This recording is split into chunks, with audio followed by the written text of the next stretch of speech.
200% range, which is still outrageous. But some of these, I asked you to, what do they have anything to do with? Okay, if you broke the law or had a traffic violation, you pay the price. What do some of these have to do with that at all? Until we stand up and challenge these kind of things in court, and like I say, make the court respond to these kinds of things, most drivers, it's so easy, and they make it easy, just mail in the fine, go on your merry way.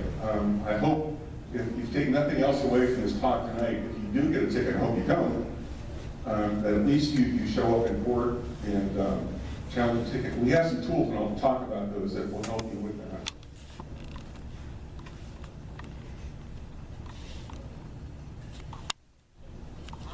The seventh challenge or principal advocacy item for us is fairly new, and I can talk about technology a little bit. We're facing a very interesting time with connected cars, wirelessly connected cars that communicate with each other, and with self-driving cars. And if you follow the news, you've probably heard some of the stories about Tesla and their autopilot and accidents, including one fatality recently. There are a lot of issues. And I will say this again, there's some of the technology is rather exciting from a safety feature standpoint. But our main concern is there's not a real good definition, and the Tesla autopilot has shown that, of when does the driver know to take over from the computer?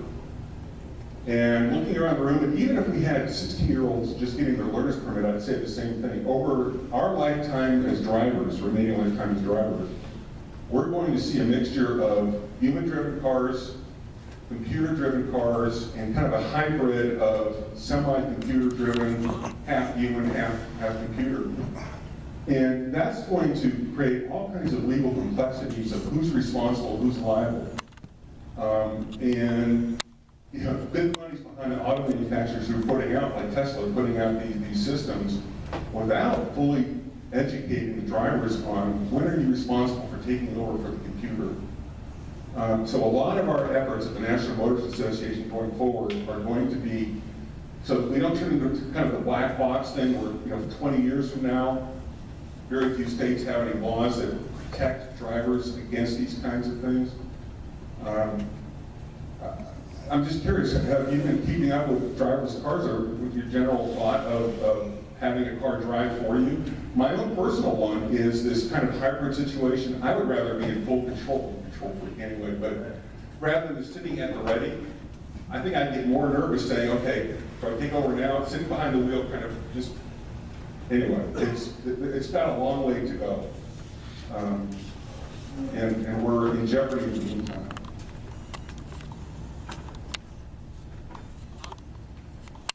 So those were kind of the 7 challenges that we spend a lot of our time on from an advocacy standpoint. I mentioned I wanted to talk about 4 action items that we should all be involved with. I've touched on this before. We must know our rights as motorists.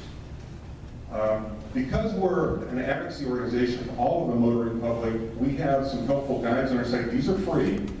I urge you to check them out. Our website is motorists.org. And in fact, if you can't remember the URL, it's motorist.org/helpful guides from the NMA. If you go to our homepage at motorist.org and click on resources, you'll find these. Traffic stop do's and don'ts. A lot of people ask us, can we make a little wallet card with a couple of bullet items on do's and don'ts? The reason I don't like doing that is, as I talked about a little bit before, in the heat of the moment during a traffic stop, pulling out a wallet card, if you don't know what your rights are, you're not going to be able to protect yourself well. It's know what to say, know what not to say, and what to do and what not to do. And you've got to know your rights during the stop. How to fight a traffic ticket for the reasons I mentioned. Protecting your rights during a DUI, DWI stop. There's some special circumstances beyond the traffic stop there. And how to deal with roadblocks, checkpoints. The state of Georgia, this still amazes me. I called the Highway State Patrol to verify this. Run 80,000 roadblocks a year across the state. That's almost unfathomable. What all they're searching for is beyond me, but it does give them opportunities to manufacture probable cause, and that's a major concern. Plus, it's a major inconvenience too. So make use of our website and the free information there. There's plenty of it.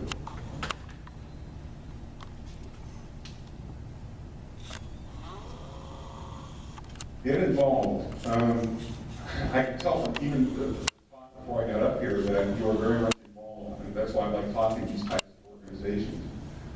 The thing is, occasionally we'll hear, well, there's not a whole lot I can do. Well, the fact is, local advocates can do a heck of a lot. And I'm going to use an example of red light cameras and speed cameras to show you how effective local advocates can be. Red light and speed cameras were introduced to the United States in the late 80s, early 90s. Over the last 25 years, the citizens of 38 communities across the country got together and forced a vote, an up or down vote on will their community still have the camera programs or not. 90% of those communities voted to get cameras out. That kind of tells you something. The table I've got there are some of the more recent votes, and you can see the margins aren't that close. The thing is, the resistance against these efforts to get a referendum where people can vote whether or not they're subject to the cameras the resistance is from the camera companies because it's their for-profit business. I'll give you one example from a few years ago. It's not on the table. It's a little bit older, but a woman in Marietta, California, was incensed about. It's a really small city, I think in Riverside County, California, and they have red light cameras. She was convinced for revenue generation. There's no safety component to it whatsoever. So she spent about $1,000 of her own money printing flyers, counting the pavement, handing them out in supermarkets, wherever she could. We heard about it at the NMA, and to help out, well, we also heard that she was facing a legal challenge. She was being sued by the camera companies, by the city, and she just wouldn't bend. She kept going, and she got the measure on the ballot, and the National Motorist Association lent her some help by putting some ads in the local newspaper on election eve, touting her efforts and what was at stake. And even though between our ads and what she did on her own, we were outspent 50 to 1, because we did a public records request to see what the camera company spent on just Marietta, California. Marietta voted out the cameras 57% to 43%. So individuals can make something happen, groups can make something happen, and until we stand up for things like that, we're going to continue to see more camera programs. In fact, I mentioned our Pennsylvania members are one of the most active we have in any of the states. This is a prime issue for them because the cameras seem to be growing influence here in Pennsylvania.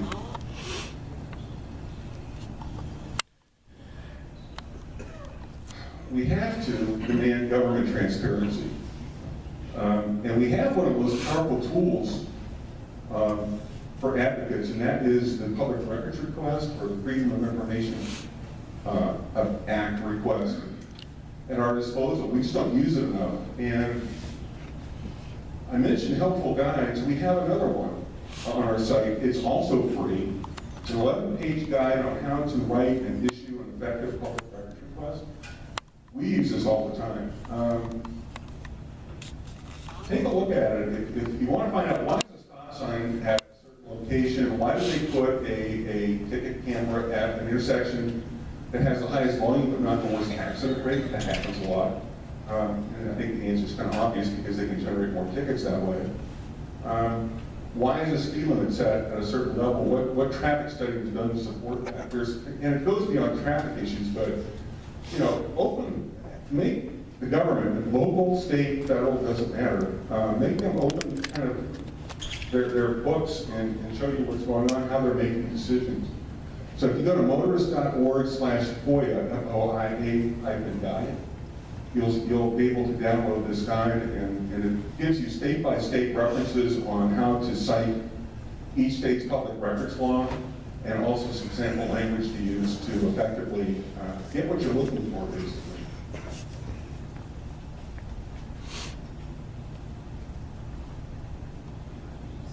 And the last of the 4 action items, there's always all 4 action items, but is demand government accountability. I know that you do that. I've already heard that here tonight. And it goes, it's an interesting week that I'm here. It goes beyond voting. We have to engage our representatives, and again, at all levels, local, state, and federal. A lot of people that we talk to, even our members, are surprised at how easy it can be to get a face-to-face meeting with representatives who, have to spend some time in their own districts and have time set aside to meet with their constituents. Engage them, even if it's not face-to-face. Call, talk to staffers, send a letter. The one thing I will say is we get this quite a bit is why don't we put out form letters with talking points where members can just put their name on the bottom and send it into whichever congressman or senator or state senator. I've talked to any number of politicians and their staff, and to a one, they say that when they get cookie cutter letters like that, they don't really pay a whole lot of attention. What really gets their attention is why is put on paper or explained vocally, why is an issue important to you? How has it affected you? Why do you feel a certain way about it? And one of those kinds of letters or contacts is worth 100 form letters. So know who your representatives are, and make sure they know who you are.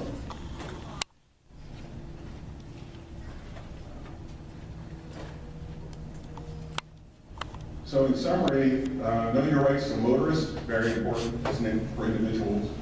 Get involved, demand government transparency, demand government accountability. That's pretty much what I wanted to cover this evening.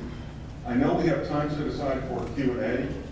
I'd be happy to answer any questions about any of the motorist issues.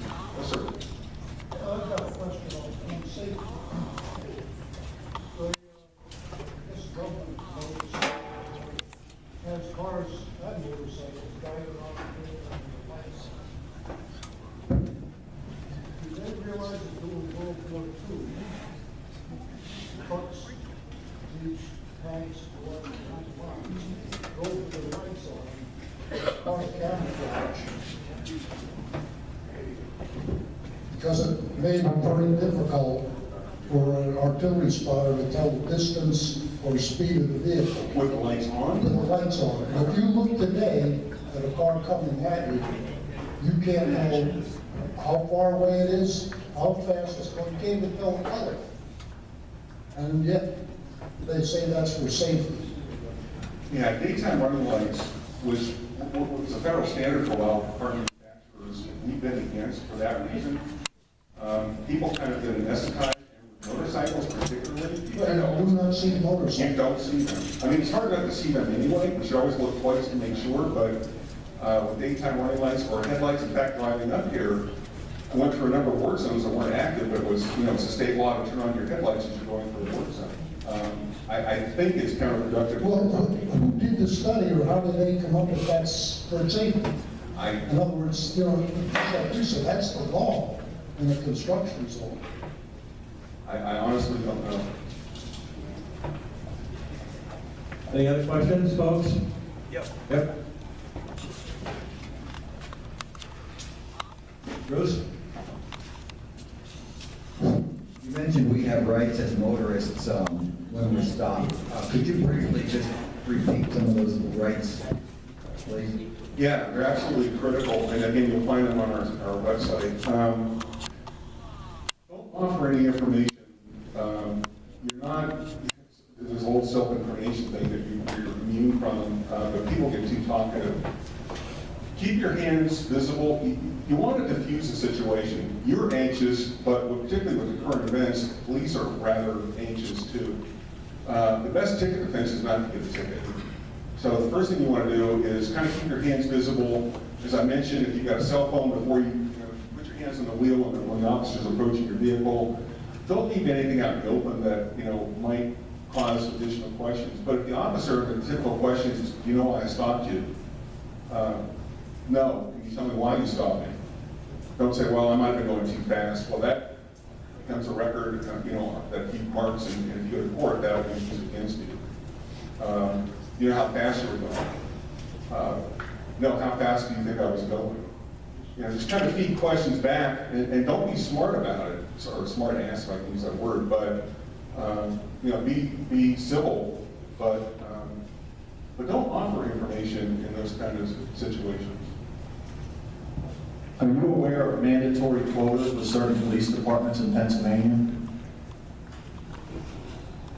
Ticket quotas. I know. Not specifically in Pennsylvania. We've had whistleblowers contact us from within police departments, one in New Jersey.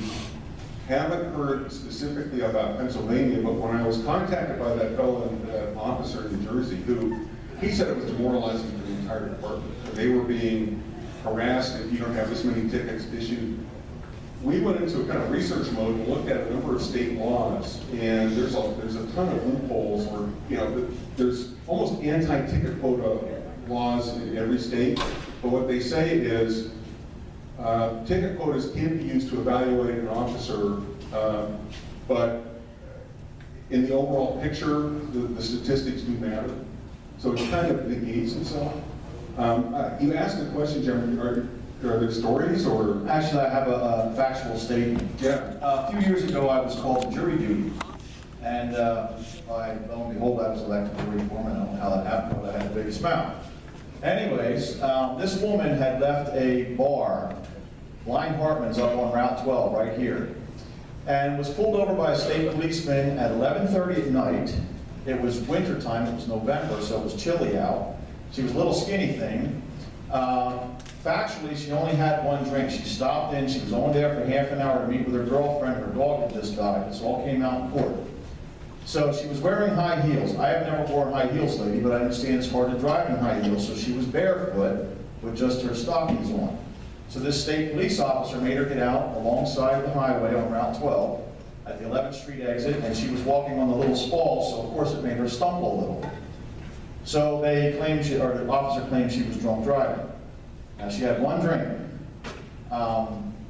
and arrested her for drunken driving, took her in, interviewed her, and we had all the camera evidence of this that was brought out in court by her attorney. She was not slurring her speech, she was walking fine inside there. They made her do the heel to toe inside on the floor, she walked fine. Well, it came out in court, first off, you're guilty of drunk driving if you refuse to take the breathalyzer test. You're automatically guilty. So there's no Fourth Amendment right there. You're automatically assumed guilty and you can lose your license. But not only that, it came out in court that this officer, and he's, by the way, still patrolling 12. His name is Officer Spots. He hates my guts. He's patrolling 12, and he had a mandatory quota to meet. And that came out in court. They moved him from down in the Philadelphia area because he was going for the Top Gun award. They actually get an award for giving tickets for drunk driving. And he had gotten the award down in Philadelphia, and he was only a couple stops away, right here in Berks County, from getting the same award. And after this hearing, we found this woman is innocent, and Haraka was her attorney. It didn't bode well for him. He's still on the Route 12 corridor. I've seen him since then, but so there are mandatory quotas right here in Berks County, and I saw that in court firsthand. Two kind of related things. Several state courts have allowed, I'm not sure about Pennsylvania, but have allowed no refusal stops, where you've alluded to that a little bit, Jim, that during a traffic stop, if you refuse to take a breathalyzer or even a field sobriety test, if you're not immediately guilty, then you're at least subject to a license suspension. I mean, some pretty severe penalties. Some state courts are allowing, during these no refusal weekends, blood draws, roadside without a warrant, and even saliva samples, which basically is DNA.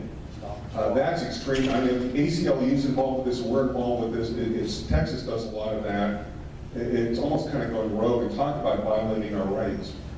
I forget what the other thing I was going to talk about as far as ticket quotas, but federal government, click it or ticket campaigns. States get grants. Grants is taxpayer money, basically, it's our money, for running overtime ticket blitzes. There's no other word for it.